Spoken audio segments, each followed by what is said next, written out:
Hello and welcome to today's webcast hosted by the Sales Management Association. Our session will start momentarily. First, a few announcements. Please note that we'll not open attendees' audio lines during the question and answer portion of our broadcast today. However, we do welcome your questions and comments. Please submit questions by typing them into the small questions box. It's located on the right side of your screen in the webinar application window. Your questions will come to me as the moderator, and I'll read them on your behalf during Q&A. Also, a reminder that today's webcast will be recorded and will be made available for playback in the Sales Management Association's resource library. Our members will also find copies of today's slides there. Today's session is one in a series of web-based Sales Management Association presentations that feature practitioners and thought leaders in the field of Salesforce effectiveness. The Sales Management Association is a professional association for sales operations and sales management professions.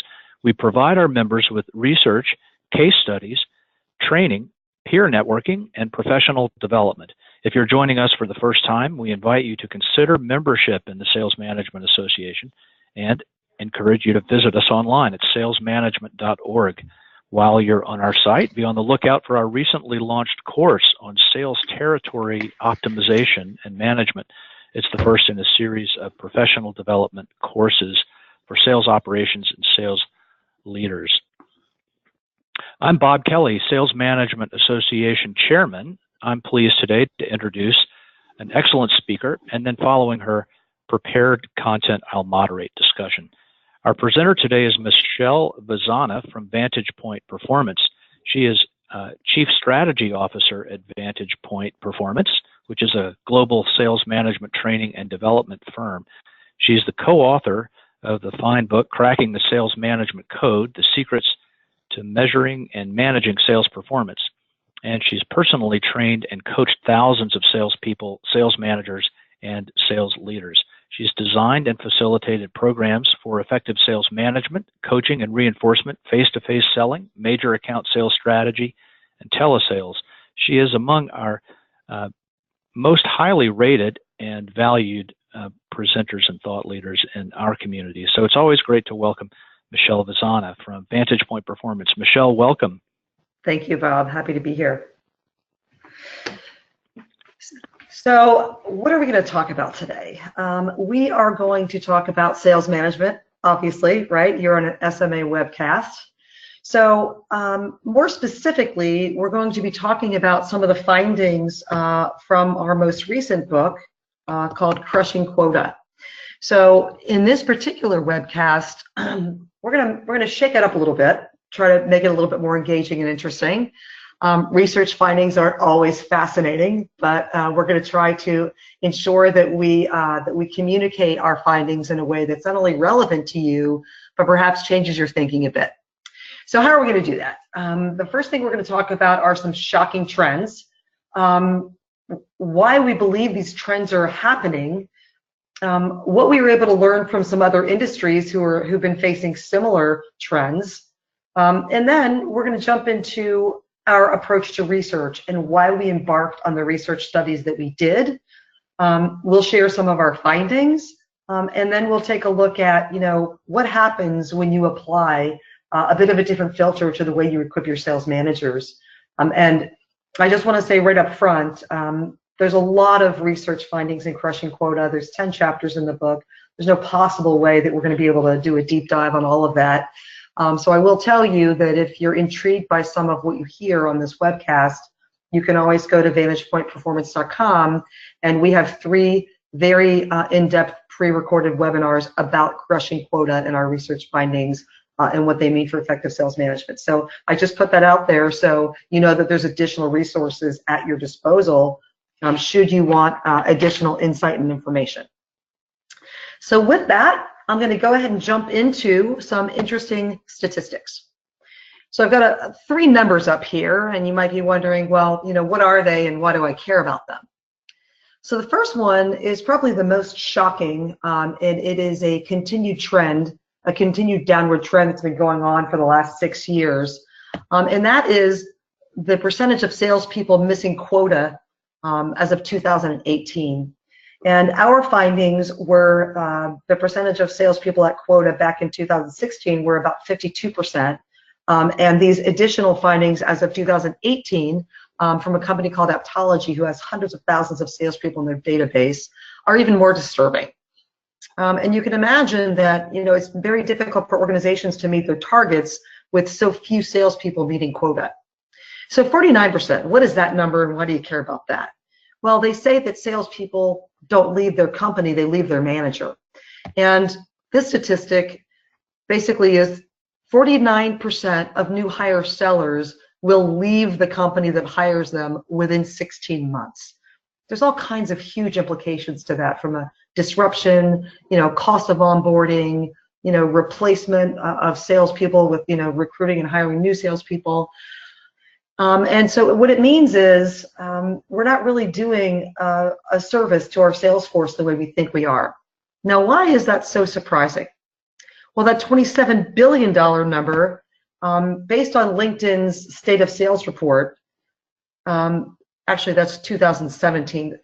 In 2017, $27 billion were spent on sales technology and training. And the investment in sales training and technology has been on the rise for the past 5 years. During those same years that many indicators of firm performance have gone down, including percentage of sellers at quota, including the percentage of sellers leaving. Even sales leader tenure is significantly down over the last 5 years. So you might ask yourself, well, why is that? You know, why are all of these investments not yielding the types of returns that we would expect? And I'm going to turn to an industry that has faced some similar challenges and see what we can learn from some of what they've done. So let's take the healthcare industry for starters. So let's just say that you get sick. You and your bunny slippers aren't feeling so good. So what do? Right? You're probably going to go to a doctor. And in most cases, that doctor is going to spend maybe 3 to 5 minutes with you diagnosing your issue, and then they're going to prescribe something. And one of the most commonly prescribed medications are antibiotics. They're like supposed to be the wonder drugs, right? The magic pills. The problem is that in 30% of the cases, antibiotics are prescribed for illnesses that are not treatable by antibiotics. So there's all of this misdiagnosis going on and overprescription of these sort of miracle drugs. And what's happening is it's creating these sort of antibiotic resistant bacteria. And what's happening as a result of that is that bacteria are getting more and more resistant. As a matter of fact, over 24,000 people die each year, according to the CDC, right? So there's issues with misdiagnosing and misprescribing. So how does this relate to sales, and more specifically sales management and sales coaching? Well, based on the trends that we see with percentages of salespeople at quota, you know, it's a cause for concern. So what do, right? Within our organizations, we dig around, we interview some people, we may send out a survey or two, you know, we do some analyses to find out, you know, what the training needs are, and we find out maybe there's a coaching problem, so you know, we buy some general coaching training or some general leadership training. And we think, well, this is the magic pill. You know, this is the magic pill that's going to lead to more sales coaching and better sales coaching. And just like overprescribing antibiotics, overprescribing training that doesn't really hit the mark is creating resistant sales managers. And what it's creating is it's creating sales managers that don't really see value in the way that we equip them to do their job better. So, you know, all of these trainings, one after another, don't necessarily result in more coaching or better coaching. And they're certainly not moving the needle, right? You know, that 5-year trend of salespeople not hitting quota doesn't appear to be improving. That trend has not been reversed. And what we know is that the wrong diagnosis leads to the wrong treatment. So identifying coaching as a problem and then offering coaching training to solve that problem rarely results in better, more effective coaching. So what can we learn from some of the advances and innovations that health institutions have learned in being more agile and providing better treatment and better diagnosis and treatment for their patients? Well, if you want to create a more agile healthcare institution or healthcare system, let's take a hospital as an example. What more innovative hospitals are doing now is they're studying what's going on at their hospital. And they're asking questions like, what are the common illnesses and injuries that we're seeing in our hospital? And what are the top doctors doing to treat these illnesses, right? And what's working and what isn't working? And once they really dig in and figure out what's currently happening, they can pick the best treatments for the illnesses they're seeing, and they can develop plans of care. Now, you'll notice that I said plans of care, not plan of care. Of course, they're encountering more than one illness, so they can't have just one plan, right? There's no one size fits all. So they have to take what they're finding and develop plans of care that are relevant to the illnesses they're seeing. So that's sort of step two. And then and only then can they train their doctors and nurses and staff to be able to treat patients in these more effective ways. And you would think, wow, that's a pretty good strategy for creating agility in healthcare. But that's really not all that they need to do, because things change over time. So what they do is they have case reviews periodically to see what's changed. Are we seeing different illnesses? Are the treatments we're providing, is the efficacy good? So they have this sort of closed loop where they're constantly monitoring what's happening and then periodically adjusting the way that they're approaching and treating patients. So what does this mean for sales? What does this mean for sales managers and the role that they play? So I think everybody who's on this webinar would agree sales managers are critically important to the health of the sales organization and effective sales execution and sales performance.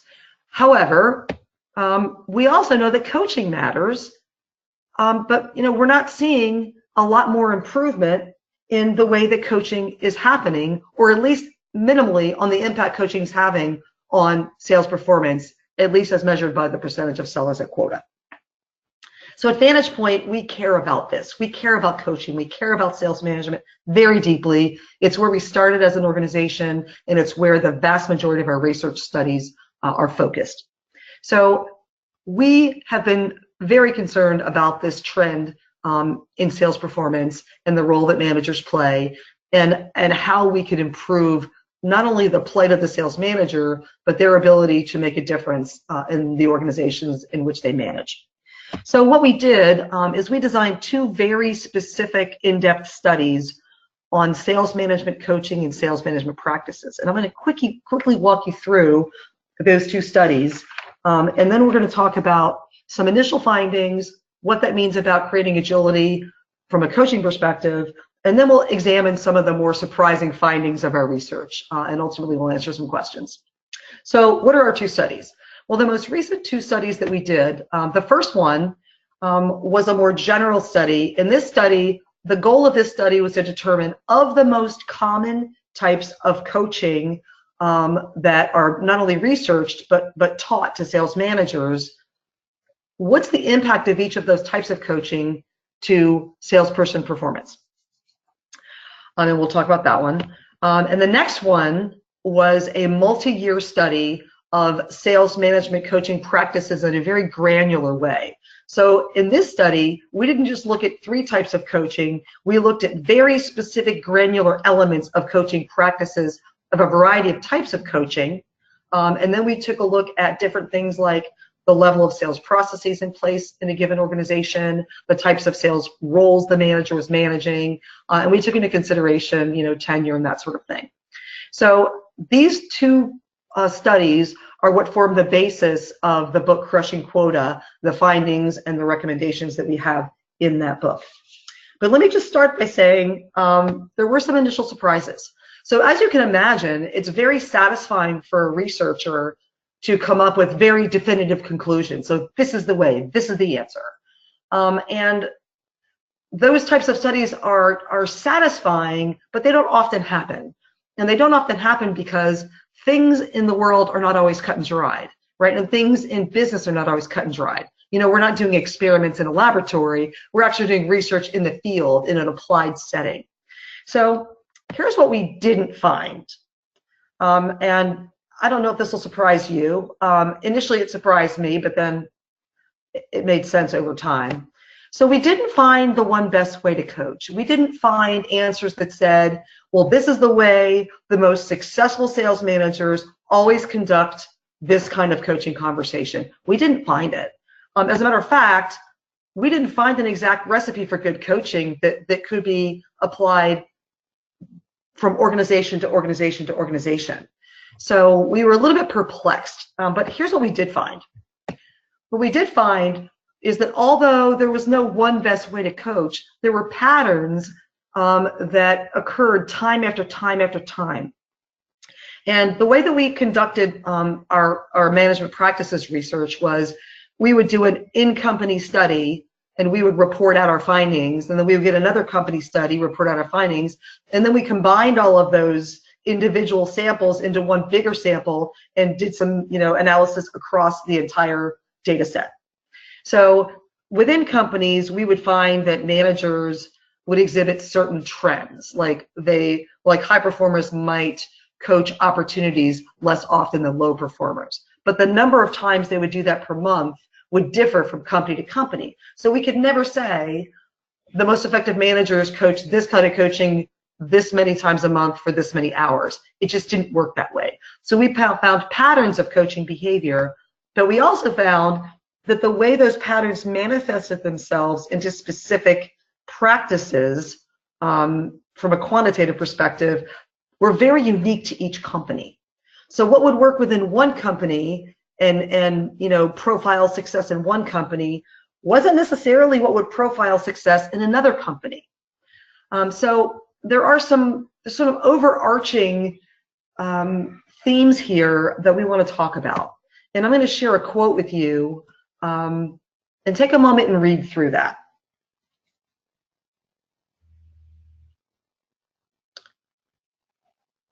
So what you can see there in that quote, and Pierre Nanterme is the former CEO of Accenture. He was the CEO of Accenture for 8 years, and he's the current advisor to their CEO now. And the point here is that it's not about continuing to change your strategy. It's about being able to have the agility to execute multiple strategies concurrently. Now, that's what effective salespeople do. That's what effective sales managers do. And that's what effective coaching looks like. There's not one kind of coaching that's better or more important than another. There's always more than one kind of coaching that has to happen concurrently based on the nature of the salespeople that you manage. So if you think about creating agility in sales coaching, where we traditionally go is we say, all right, we're going to pick a coaching program and we're going to train our managers on that program. And if we don't get the results we want next year, we're going to train them on a different program. And we're going to keep doing this until we get the results we want. Well, certainly that's one way of going about it, but all indications are that that's not really working that well. We could back up just a little bit and say, all right, before we pick a particular coaching program, let's decide what kind of coaching we want our managers to be doing, and then pick the program that best does that, right? So it's getting a little bit more deliberate. It's not just random. You're not just picking something that's popular. You're being a little more mindful about it. But that probably isn't going to work as well either, because most of the organizations that we work with have done some interviews and needs analysis and that sort of thing, and they keep coming up with the answer that coaching matters. We need to do better coaching. Let's get a coaching program. But if we go back to the hospital example, before the hospitals determined plans of care, they had to do a real in-depth analysis of what was happening currently in their hospital. And we find that organizations that establish really excellent coaching cultures and coaching practices do some deep analysis. And I'm not talking about just interviewing sales managers or having them rate what they think is important. I'm talking about doing a deep dive to understand the current practices that are currently happening within your organization and being able to isolate which of those actually drives better performance. So if you really want to create agility in coaching, the same way that in the healthcare system, hospitals create agility in their healthcare system, all three of these components are important, but where you start matters. And in order to drive the kind of behaviors at the field level, we have to be able to provide insights. Insights as to where the biggest gaps are, which practices work, which practices don't, and how to prioritize those practices for our sales managers. Then and only then can we develop a readiness plan to be able to equip them to do those things and then train them to be able to execute against those plans. And even that really isn't enough. That'll get you a lot farther than you probably are now. But then what you need is you need a way to pay attention over time. You need to be able to pay attention to what's working, what isn't working. Are we seeing movement in the metrics that we want to move? Are our customer scenarios changing? Are the kinds of deals we're pursuing changing? And where does that, how do those analytics drive additional insights? So you can see that agility in coaching is not a static thing. It's not a one and done. There is no one size fits all. There's no magic coaching pill. So I realize that in this, time that we have left today, I'm not going to be able to, again, share all of the insights that led us to some of these conclusions about the fact that there is no one size fits all approach to coaching. It's very organization specific. But what I can do that could be interesting and maybe whet your appetite to do a little more digging in some of the work that we've done is I can share with you some of the overall findings and sort of maybe shape your thinking just a bit. So I'm going to pose a question to you, and I'm not going to do a poll, but I just want you to answer this for yourself. True or false? Successful sales managers spend more time coaching each seller than their less successful peers. What do you think? Well, we've done polls in some of our prior webinars, and people were surprised. So what we found in our research was that the top performing managers, meaning those with more than 75% of their salespeople at quota, on average, coached about 24.2 hours per month. And that's not per person, right? That's not per rep. This is total coaching time. Whereas the lowest performers, the ones with fewer than, they were the bottom 25% of all the managers in our study, they coached, I'm sorry, I had that wrong. So the bottom performers coach the most, the top performers coach the least. So you can see there's a huge delta between what the bottom performers are reporting and what the top performers are reporting. And that happened time after time after time. Now, if I looked at it in an individual company in our study, their numbers might be different. Maybe the low performers had 20 hours, the top performers had 18, or some other thing. But what we did find is that from company to company, the trend continued. The lowest performing managers over-reported, or at least reported they were doing significantly more coaching than their higher performing peers. So it's a little bit surprising. Now, if the top performing sales managers are not coaching more, then what are they doing? What are they doing differently than their lower performing peers? And how can we codify that and spread that across the organization? Well, I mentioned to you that one of our studies really dug into what are the different types of coaching managers provide and what are the impacts of those coaching methods on quota attainment. So I mentioned that we looked at 3 very specific types of coaching because they were the most prevalent types that are trained and researched. So capability coaching, this is probably the most popular type of coaching training provided. And this is coaching training and coaching models that are oriented toward developing individual seller skills and knowledge. They're typically oriented around a competency model. Sellers are assessed, managers get developmental reports, and then they say, all right, this seller, you need to work with the seller on, asking better open questions or whatever the case may be. Outcome coaching is more around pipeline management, holding sellers accountable for results and reviewing results periodically throughout the year. And finally, the other type that we examined was activity coaching. And this is more about coaching that would influence sellers' actions and behaviors, not individual skills, but how those skills come together to execute certain activities that are important in the sales job. So I'm going to ask you another question. Of these three types of coaching, what would you think would have the biggest impact on quota attainment? Would it be capability coaching, outcome coaching, or activity coaching? Well, you might be surprised. Coaching to individual capabilities only accounted for 2% of the variance in quota attainment. It didn't even come close to reaching statistical significance. It was almost not even meaningful. Coaching to outcomes accounted for 10% of the variance in quota attainment, but it still didn't reach statistical significance in our study. The only type of coaching that was meaningfully and significantly related to quota attainment was activity coaching. And activity coaching accounted for 24% of the variance in quota attainment. Well, that's pretty shocking, right? When you think about all the training that we provide sales managers on how to coach, it provides a little bit of a scary picture. And let me be more specific about that. So if we take a look at the disconnect between enablement and performance, most of the coaching models, coaching training, competency models, and general leadership training are all aimed at the type of coaching that only has about a 2% impact on quota attainment. Wow, well, that's bad.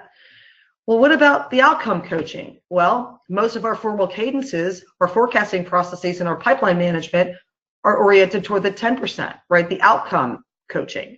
And that only accounts for about 10% of variance. But what about activity coaching? That's the kind of coaching that our research found has a dramatic and significant impact on quota attainment. So what if we orient our training of sales managers around activity coaching? You know, what then? Well, that's always a good idea, but let's first start by how we get this wrong. And I'm not going to pick on any particular company. I'm just going to use an example of one of the most common methodologies that we see in the marketplace today, and that's Miller Heiman's LAMP, large account management process, strategic selling, and conceptual selling.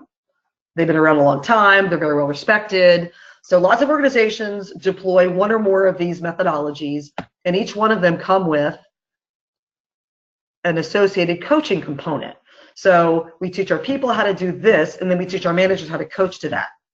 So oftentimes, managers will get not only general leadership training, but then they get very specific sales training, and then they get coaching training that layers on top of that sales training. So is this necessarily a bad thing? Well, not always, but let's see what it means to a sales manager and how this plays out. So here's your sales manager, and all of these little bubbles around your sales manager are the different pressures that are being exerted regularly on the sales manager. Marketing is riding hard on them, you know, to get the marketing lists and to execute a specific campaign. Customers, they need resolving of their issues, they need pricing, they need proposals. Sales reps need help planning for deals, strategizing deals, resolving customer issues. The sales leader wants the forecast, clean up the pipeline, clean up your CRM. HR wants you to assess your people against this competency model. They want you to do more coaching, and sales ops, of course, wants you to provide your reporting. You know, we want to see better CRM adoption. That's just sort of the status quo. Of course, then we have our, you know, our implementations of our new CRM or new versions of our existing CRM. We've got new dashboards based on the analytics that we've done. Then we layer on our situational leadership training and our grow model training and our general supervisory training. And then we layer on 3 additional ways to coach your people. And what happens is we tend to give managers lots of ingredients, but we don't give them the recipe, and they get frustrated. And we end up with something like this. And what happens is, not only, it's almost like the resistance that we saw in the medical community when we overprescribe antibiotics, they just stop working. And the more ingredients we throw at our managers to try to get them to do things that aren't working, the more frustrated they get, and they just shut down, right? They stop paying attention to our efforts, and they start, you know, just kind of going back to doing what they were doing. So what are the practices that those sales managers that are the top performers engage in order to drive more sellers to quota? Well, the first one of those practices that they do is they are masterful at creating clarity of task for their salespeople. They remove ambiguity, and they give very specific guidance. And let me define what clarity of task even means, because that was not our research study. That was a study that was published in the Harvard Business Review. And in this particular study, they were trying to determine what are the drivers of salesperson motivation. Is it the size of their paycheck? Is it, inherent characteristics? Or is it the clarity with which they're given the task that they have to perform? And surprisingly enough, inherent traits were the lowest of the three. The second most impactful characteristic was their income, right? But that came nowhere close to this clarity of the sales task. And as a matter of fact, clarity of task accounted for 34% of variance in salesperson motivation. And clarity of task was defined as the direct connection between the activities that you ask your salespeople to execute and the results that they're being held accountable to deliver. So job one, create clarity of task. If you create clarity of task, then salespeople have a much better chance of achieving quota, and they're much more motivated. And if you'll notice, creating clarity of task really starts with ensuring that there's a direct link between quota, the specific KPIs they're being held accountable to achieve, and the activities you're asking them to execute. And then sales managers that are the most effective coach those activities that are most directly related to quota attainment. So the question then becomes, okay, well, if coaching to activities is the way to go and making the link between activities and results matters, which activities should we be coaching? Well, that depends. There's no one-size-fits-all answer. So this is an example from one of our insurance clients. They were looking for 5% year-over-year revenue growth, and they found that the best way to get there was to increase new business within existing accounts by 10% through expansion of product mix. This was for a particular role. Well, the activities that salespeople specifically had to perform were an analysis of growth opportunities based on very robust client data, and then schedule and conduct a formal meeting to review that analysis with each of their clients and qualify additional opportunities. So there were qualitative and quantitative standards that were put in place around these two activities to ensure that managers knew what to coach and salespeople knew what to execute. So that's just an example of how to create clarity of task around which activities to focus on. So the next thing that agile sales managers do is they structure their coaching conversations. They're much more likely to have rigor around agendas and that sorts of things. So what do? They have more rigorous planning. So they ensure that themselves and their salespeople show up to their coaching sessions having done their preparation, meaning they've updated the CRM, they've got any recent information about opportunities they're working on. Managers have sometimes reviewed this information before they get into the coaching session. And then they have structured agendas. They know exactly what they're going to cover. I mean, with some flexibility, as you might imagine, but the most successful sales managers, without exception, were much more likely to use agendas in their meetings. And this was company to company to company. And they would capture actions and next steps. And they would encourage and ensure that their salespeople could review those actions and often required even follow-up documentation to ensure understanding of those actions. So the most successful sales managers were much more likely to structure their coaching conversations in ways that drove the right outcomes. Okay, so I have one more question for you, and that question is, true or false, high-performing sales managers are more likely to formally schedule their coaching conversations? What do you think? Yes? No? You're not sure? Well, the answer is it depends. When we talk about operationalizing coaching, what we're really talking about is a formal rhythm or a cadence, right? And we define a management rhythm as the pattern of formal and informal interactions that managers conduct to achieve their sales goals. And there's a variety of different types of interactions within those rhythms. And you can think about coaching on a continuum, if you will, of formality. So on the low end of formality, we have these ad hoc, unplanned interactions that just happen spontaneously. Sort of the middle, it's more of an as needed. They may be scheduled, but they're not recurring, right? There's an important sales call coming up, so we need to plan some time and discuss it. And then on the high end are scheduled, recurring, repeated interactions. And what we found is that maybe 5 years ago when we were asking some of these questions, we've gotten different answers than we've gotten most recently. All sales managers at all performance levels are more likely than ever before to schedule coaching conversations. Although the highest performing managers are more likely to keep those conversations as scheduled. Lower performers are much more likely to cancel or reschedule because they don't have the right amount of discipline or rigor in their rhythms.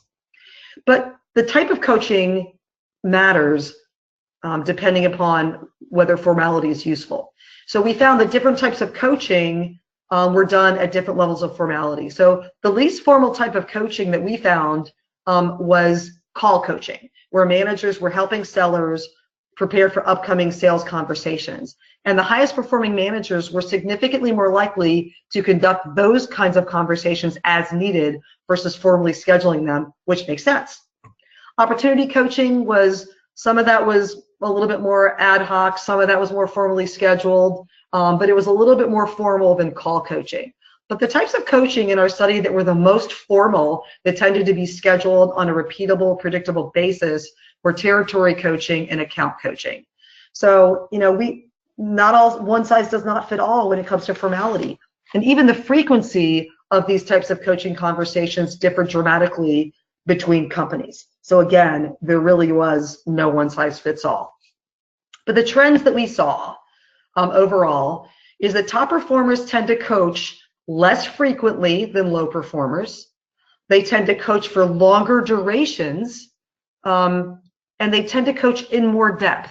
And they do this because they have fewer agenda items to cover, and they cover those agenda items in more depth. They have higher formality in certain types of coaching, but they have a higher incidence of keeping with their rhythms and not having to reschedule and cancel versus low performers. So those are some of the trends that we saw.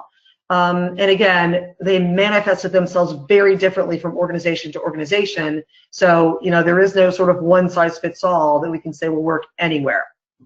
So what happens when top performers exhibit these sorts of practices? What we found in our study is that the top performers got 30% more of their salespeople to quota as opposed to their lower performing counterparts. Now, here's the shocking part. When we looked at revenue performance, the middle performers, the middle 50%, hovered around 99% of their revenue attainment, and the top performers were at about 115. The low performers were about 78. So if we did not look at percentage of sellers at quota, we wouldn't have seen this huge issue, because what happens for a lot of average performers is they have one or two high-performing salespeople on their team that really get that manager to their revenue target. But when you look a little closer at their true performance, meaning what percentage of their teams of their salespeople are they getting to quota, the difference between the bottom 25% and the middle 50% was negligible. But then you see this huge jump for your top performers. So the way they're overperforming is they're getting a higher percentage of their salespeople to quota, and they're doing that by being more rigorous and deliberate in their coaching practices. So I hope you found that useful. If you did, a next step for you could be to go to our website and download the first 2 chapters of Crushing Quota. So you can get those on our website. And you can also take a look at 3 other webinars that we've recorded on Crushing Quota if you want more detail. Of course, you can always get Crushing Quota from Amazon as well. So let me go ahead and turn this back over to you, Bob, and see if you have any questions that have come in. Michelle, thank you very much. Great presentation as always. I'll take a moment and remind our audience that you can submit a question now. You can just type it into that small window on the side of the webinar application, and then it will come to me. I'll read it on your behalf. And we have a number of questions already, so let's get to those. Let's see. The first is, are these statistics and results undermining the importance of coaching as it is seen by companies that purchase sales coaching from outside consultants? So is it undermining coaching training? I would hope not. I think what's happening is... Yeah, perhaps the questioner's asking, is it undermining the perceived value of, going out and getting help with coaching? I think that's what they might have Yeah, had in I think mind. it They're is. welcome to I follow. think it is actually. I think that I think coaching is getting a black eye, and I think the reason it's getting a black eye is because organizations have tried so many different ways of training their managers to coach. And what we're finding when we work with organizations is it's not always a lack of skill. It's a lack of ability to operationalize the practices in their day-to-day job because their jobs are so hectic. They're overwhelmed. And most coaching programs that I've seen focus on not only coaching skills, but closing performance gaps. The majority of conversations that managers have with their sellers on a day-to-day basis are about how to make sales, right? So coaching has to be linked with the real conversations that managers are having, not only performance review conversations, but conversations to help them better qualify, better conduct sales calls, better do account planning. I mean, there's all kinds of sales activities that really are customer facing. And those are the ones that your coaching training should orient to, but not just any activities, right? You have to have some insight, right? What are the ones in your organization that matter the most? And then what are the practices your high performers are doing that you can leverage and even improve on to make coaching relevant to their real world? That's why coaching is getting a black eye. A lot of the coaching training is marginally relevant, but not deeply relevant. Thank you. Let's get to some more questions. Here's one. Actually, I'll try to combine a few. One question is what steps should you take to assess your coaching effectiveness? A related question, how can you tell if your coaching is not effective or if your sellers are not coachable? So Okay, can you address those? Let me go to the first question. Yeah. The best way to find out if your coaching is effective is to do a deep dive into the practices that are happening within your organization, and then take a look at the degree to which those practices are actually leading to two things. Perceived value from the salespeople, so you have to involve the salespeople, but you have to look at manager performance, and you have to look at the managers that report certain practices. Are those practices leading to revenue attainment and a higher percentage of sellers at quota? You have to be able to do those sorts of diagnostics. The problem that most organizations have is they send out surveys, and they survey managers and they survey sellers, and they say, how effective do you think you are? And managers say, I'm great. And sellers, how effective do you think your manager is? Well, my manager sucks. So there's always this gap between what sales managers think they're doing and what salespeople think they're receiving. Well, that's only an indicator of a deeper problem. The deeper problem is we don't really have a clear definition of what coaching is and what coaching needs to be inside our organization as it relates to the way that we do business, right? So deeper diagnostics are needed from not only sales managers and their perspectives, but their practices. And then from salespeople, they need to be able to report their perceived level of effectiveness and value and see if there are links between that and the outcomes of higher quota attainment. So there's a variety of ways that you need to do this, but the key there is you have to find a mechanism to get the insights that isolate where you need to be changing how managers are approaching coaching. And there are ways to do that. Mm-hmm. Michelle, is there a better ROI on coaching salespeople rather than from sales skills training? So that's a tough question. They're both really important, but I think that if organizations were to be honest, or if leaders within organizations were to be honest and they looked at their sales training budgets over the last 10 years, it's highly likely they've spent a whole lot more on sales training than sales coaching training, right? So it's really hard to say which one's more effective. What we are seeing is that the overspend on sales training is not getting the results because it's the same problem. We have this idea that there's one right way to coach, and if we only train our sales managers to do that, it'll be great. We have the same idea about selling. There's one right way to sell. So we're going to go out and buy this newest, latest, greatest sales methodology. We're going to train on that, and then it doesn't work, and people are disappointed. And it's the same problem with sales execution that you have with sales manager execution. There is no one-size-fits-all approach. You need to be able to go in and diagnose what are the different situations your salespeople are facing, and then what are the best sales approaches to those situations. Then that's what you should be training your salespeople. And the same thing holds for sales managers. What are the types of activities that are most critically aligned with quota attainment? What are the practices that managers need to be engaging in to coach those activities? And then how do we operationalize that? So you need the insights first. And if you don't start with the insights, you're basically just guessing. And what we found in some of our other research is that any given sales methodology only works about 25% of the time, which means it doesn't work 75% of the time. And it's the same thing with coaching, right? You can't have a one-size-fits-all approach. You have to have a way that uses insights to drive very specific practices that align with trends for best practices, but are very unique to your organization. And if you're going out there and someone's telling you, well, this is the way you should be doing it, you might want to find someone else to talk to. Yeah, good. A somewhat related question. Did your research find any distinctions between completely remote sales teams and other kinds of sales teams? You know, that's an interesting question.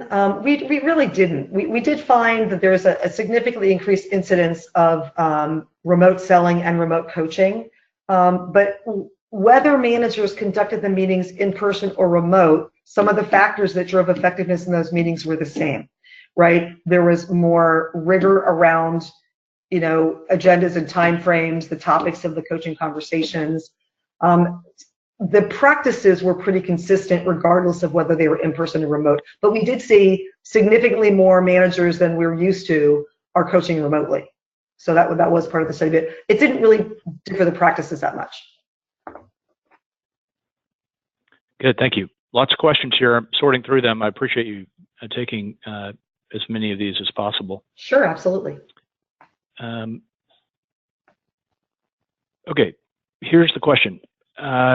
Michelle, what is your opinion or experience with organizations that approach coaching and management as a tag team, or that is they approach pipeline and call management separately from territory and account planning?